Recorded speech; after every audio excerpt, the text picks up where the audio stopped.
Welcome to the Money Watch Show. It's Thursday, September 5th, and we're in it now. No turning back. Here it is. It's September. You got your groove on. Kids are off to school. Life is great. That means you've got a little bit of time to think about yourselves. And what would that mean for you? Does that mean you need to get in touch with us and ask us about a financial issue that's bubbling up? Does that mean now that the kids are back in school, we're talking about education funding? Maybe you're thinking about a refi or buying something. Who knows what's on your mind? We're just within 2 weeks of a Federal Reserve decision. They're going to lower rates. Don't worry, but we just don't know by how much. Keep an eye on that for you. Anyway, I am Jill Schlesinger. I'm your host. I'm joined by Mark Talercio, my co-host. Hello, Mark. Hello, Jill. Very, very depressing day for me today. Why? Well, today in the great city of New York, the center of the universe, it is the first day of school for the public school system, which means my daily trek on the subway begins again. I thought that, you see, I always think the first day of school is like you are clicking your heels together and are overjoyed. But it's not that for you. No. All right. I've had pretty much a 2-month sabbatical from getting on the subway. But here we go again. Thank you for riding the MTA. So what is your subway of choice? Which is your train to get to school? F train. Okay, I got stuck on that F train last week. I forgot to tell you this. I was on the Lower East Side. I can't believe I was right near your old neighborhood. I went to a great bar. Wait, I got to tell you about this bar because I was like, wow, this place is so cool. Stand by. Let me just tell you what it was. It was the Swan Room. It was great. You got to check this out. So maybe after you drop Theo off to school, we'll go grab a drink there. But anyway, I got on the F train and the train was there. I had to get back up to Midtown. And for everyone listening, just whatever, we just indulge us for a second. I had to get back uptown. The train was one of those miracles. You walk downstairs, there's the train. I was so excited. Get on the train, one stop, middle of the next stop, dead 15 minutes. No announcement. That makes me insane. Yeah. That's never helpful. And sometimes when they do announce something, you have no idea what they're saying. Yeah, exactly. What is up with the PA system? I would love to be the voice of the MTA. Do you think they'd put that out to bid, or is it a robo? No, I think that's actually a person. I remember seeing a story about the person one time. Oh, I'm going to bid on that. I bet that's a good voiceover gig. I'm going to investigate this. Anyway, if you have another idea for a side hustle for me and Mark, besides us being the voice of the MTA, and I need a production assistant for that and an executive producer, Mark. So that could be it for us. If you've got a financial question, hop onto our website, JillOnMoney.com, click the Contact Us button. Let us know if you want to join us on the air. Don't forget, while you're there, check out our subscription service. It's called Jill on Money Live. For $35, you have access to quarterly live webinars, plus all the webinars we've already done, and bonus video content. All there just for $35, probably only for another 4 months, because I think Mark's going to raise the fee for everybody. So you better get in now for lock in your 12 months at the very least. Okay, right now, let's go talk to John, who joins us from California. What's going on? How can we help you out? So my wife and I, we're in our mid-40s. I think we're doing halfway decent for ourselves. And I'd like for my wife to retire no later than 55. I'm fine working until 60 beyond if I need to. I'd rather not. But, whatever happens, happens. Wait a second. Why? Does she hate her job? No, not at all. I'd like for her. She's been in her job for almost 20 years. She loves it. But I think why are you making that decision? No, I think she'd like to retire at 55. Are you sure? I'm pretty sure. Yeah, absolutely. All right. But you say you'll work till more like your 60s. Yeah. I don't mind it. And then we're on her benefits package right now, so we would have to transfer over to mine. Okay. How much? All right. So you guys are in your mid-40s, and life's pretty good. You have some kids or no? We do. We have a 12-year-old girl and a 7-year-old boy.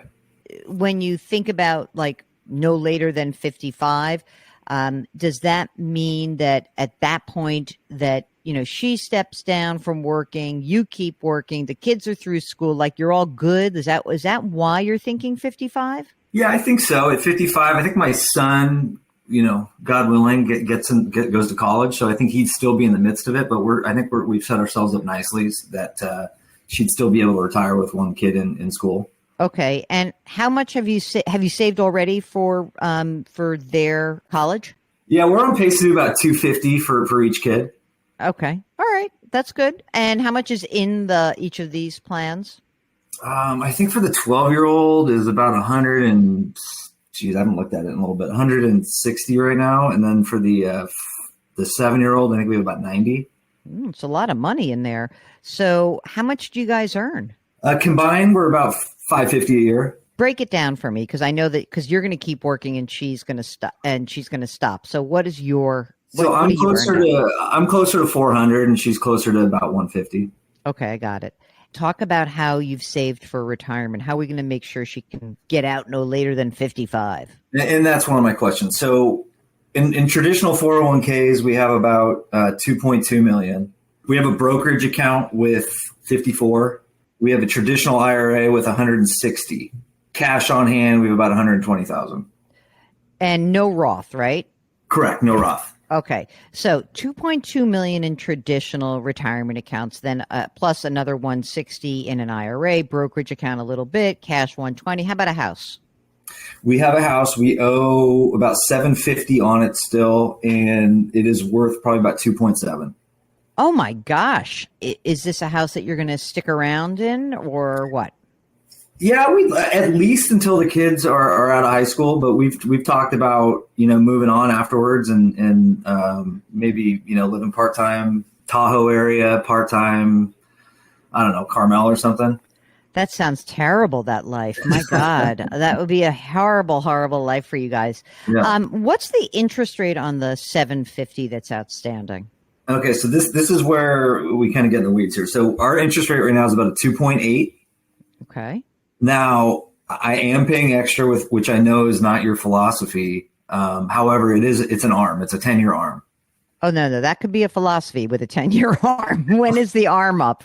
We have 6 years left, so it adjusts in 2030. So what is the nature of the adjustment? What's it pegged to? I don't think it could go any higher than 7. That's not bad. Okay. Yeah, like 7 or 7.8. Okay. 7.8. All right, that's fine. So how much extra are you paying? So a month I pay $1,400 extra. I'm thinking that if you took that $1,400 and put it in the brokerage account, it might be better. Really? Yeah, I think so, but I'm not 100% sure. I want to keep that out there I'm putting a question mark out there. Okay.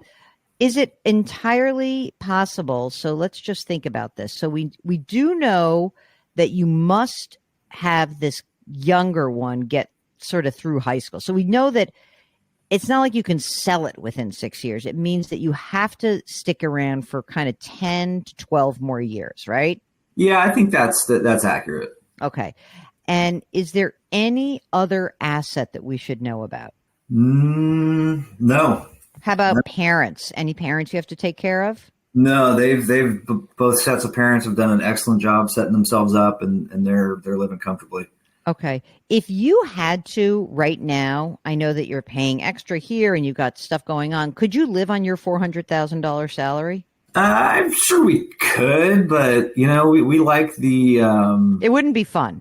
No, it wouldn't be as fun. We have a good time. We take fun trips. I'm more about experiences versus material things. So we definitely have our fair share of fun experiences, and obviously with that comes a cost. Okay. Do you guys have your estate documents done? We do. We have all that done. Okay, great. Probably need to update them. How often just update those things? Look, if the estate law changes at the end of 2025, because we know that a lot of the rules are going to sunset, you may want to just look at that when there's a tax law change or something big happens in your life. But if you did it in the last few, 5, 8 years, then probably not a problem. Okay. But I would think about that when, because the estate tax law is could be in flux, you would want someone to look at it. All right. So John, right now you're maxing out your retirement accounts. And how much are you putting into the 529 plans? So I was doing it monthly, it was like 650 to 700, but I just started doing it a one-time annual contribution for each. So it comes about 8,000 a year Each. Yes, correct. Okay, got it. Okay. there's like two things that are notable, which is you've got a ton of money in traditional retirement accounts. I know you live in California, so if I tell you to use a Roth, you're going to be like, no way. So I get it. But I am sort of wondering if we should really be trying to push more money into your brokerage account rather than paying down the house aggressively.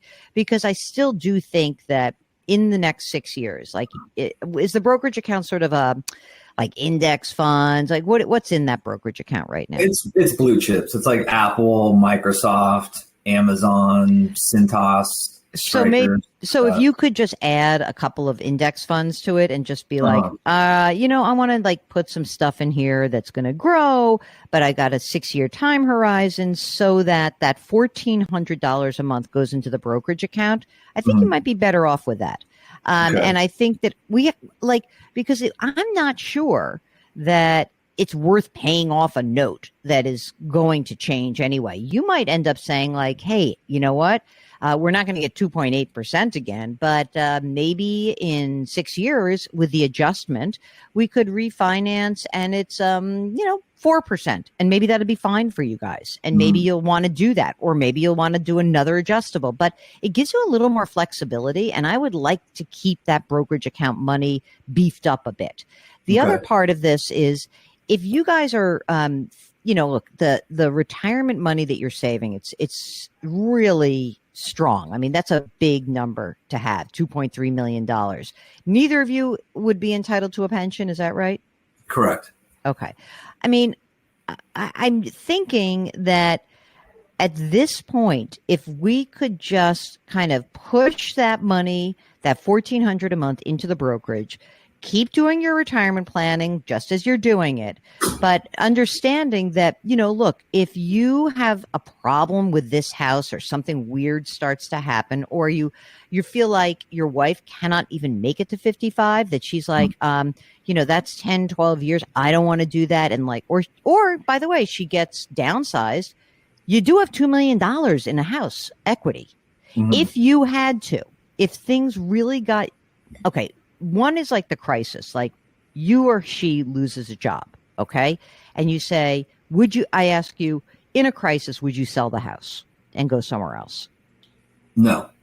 Okay, so you're going to keep this no matter what. That's the wrong answer. The answer is, in a crisis, I'd do anything to make sure that I could feed my family. Okay. All right. That's so I want you to get a little bit less enamored with your house for a second. Okay. Just go with me here. Okay. What I think is, if you really believe you want to keep this house because there's $2 million of equity in it, then what I would say is if she really wants to retire in 10 years, if, you got $5 million that's saved in retirement assets at that time, which is fine. It's great. You like to spend money. You said so, right? You'll keep working. If she does not want to work, I think that that selling the house sooner rather than later has to be on the table. That's what I think. Okay. But I mean, I think you're doing a great job. I don't want to make it sound like you're not. You make a lot of money. You've saved a lot of money. I think it's this adjustment of the mortgage that puts some pressure on you guys. Sure. And that's the only thing that I see as like a downside. Can she retire at no later than 55? It kind of depends what happens with this house. That's what I think. There's going to come a moment where we have to say, okay, what are you really spending? Like right now, what do you say? We have fun. You make $550,000. How much money are you really spending every month? What do you think? Well, I mean, our expenses, or if you take out the extra payment on the mortgage, expenses are around, I think, 10, 5, 11 a month, but we typically end up spending about 16. I mean, that's a real number, dude. It's a real number, right? And so I know that you're willing, so you totally could live on your $400,000. It's just a question of, and you can probably live on that $400,000. But if you're going to keep spending that much money, I really want that brokerage account to be bigger. Definitely. And so the brokerage, say she did retire at 55, the brokerage would be that bridge till when we could take contributions to 401k.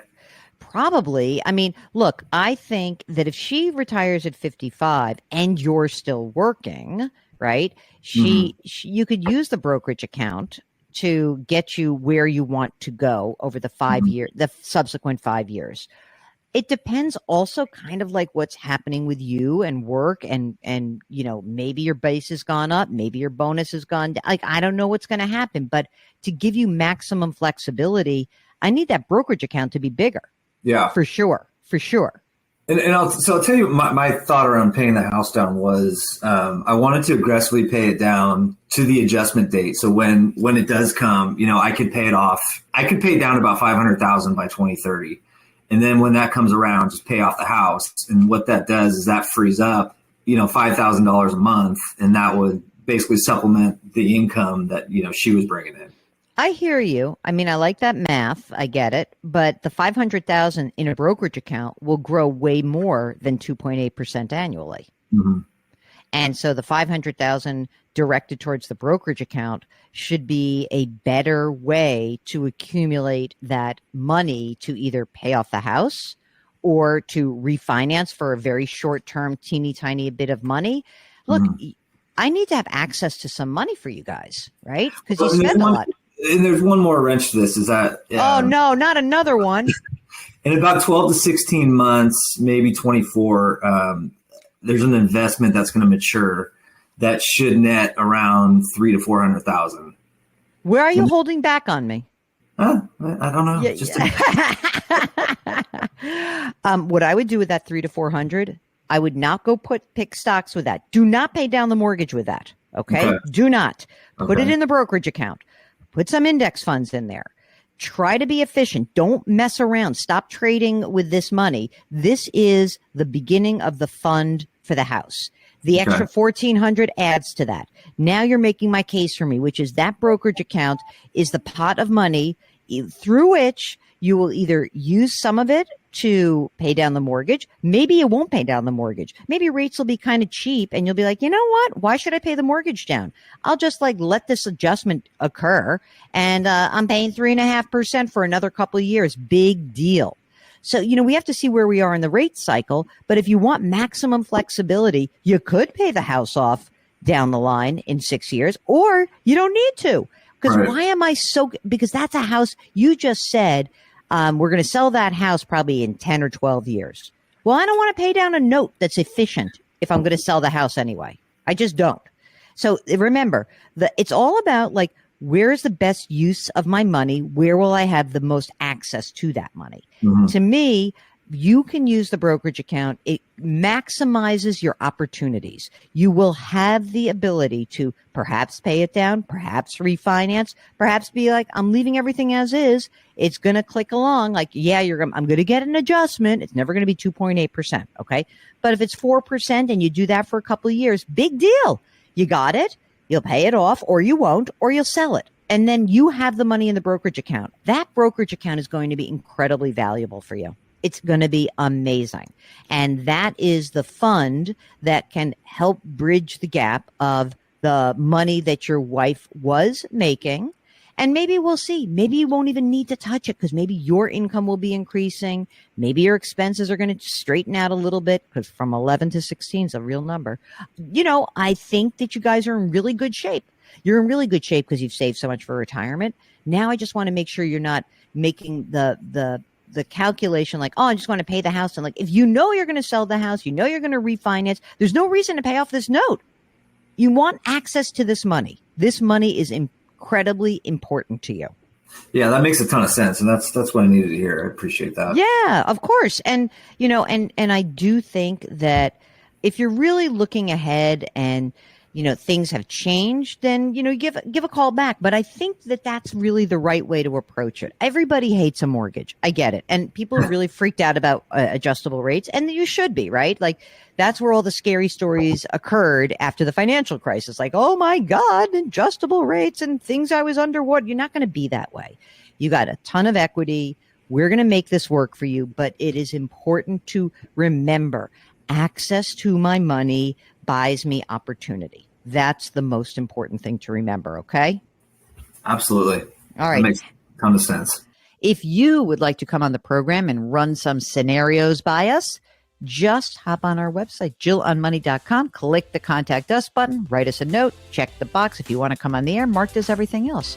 And don't forget that we've got all of our content that lives there. Don't forget to sign up for that free weekly newsletter. It comes out every Friday. So if you were signed up for that, you would be getting it tomorrow. How exciting for you. Mark Talercio is our co-host and executive producer. He is also the king of all things web.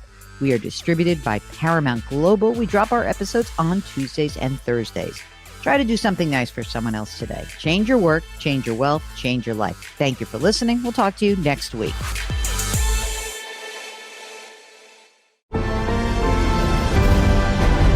Paramount Podcasts.